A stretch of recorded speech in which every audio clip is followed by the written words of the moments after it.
elle parlait des conflits de la Colombie. Je sentais que ça la remuait, que c'était et c'est quelque chose qui lui tient à cœur. Je me suis identifiée à elle parce que j'ai cette même ébullition, ce sentiment qui me secoue et m'agite quand je parle du Venezuela.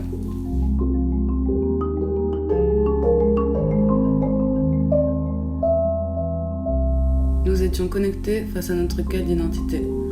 Le fait de ne pas être complètement française, colombiana ou venezolana, de no sentirse ni del uno ni del otro.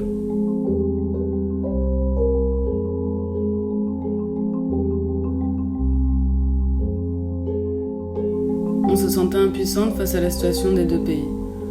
C'est ce qui nous bougeait intérieurement, la nécessité d'agir là-bas.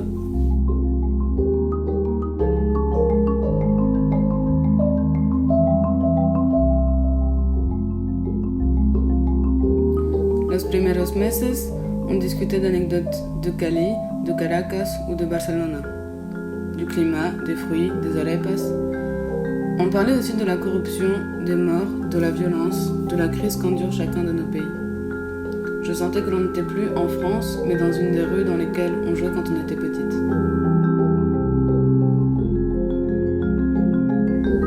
Quand elle parlait de son rêve d'allier la Colombie et la France, je trouvais ça beau. Je sentais que le mal du pays ne lui permettait pas de s'enraciner à l'île.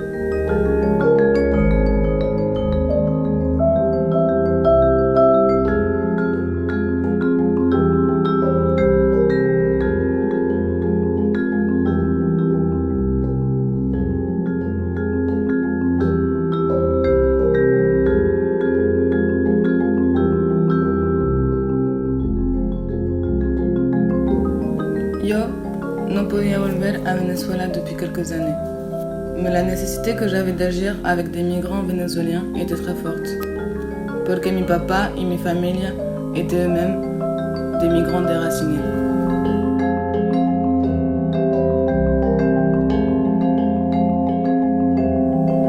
¿Cómo es sentirse ni de aquí ni de allá?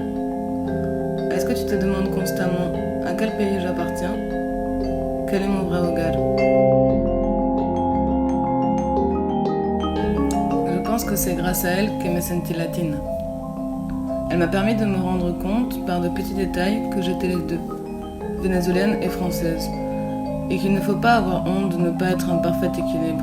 Il faut le voir comme une richesse et une beauté qui fait partie intégrante de notre identité.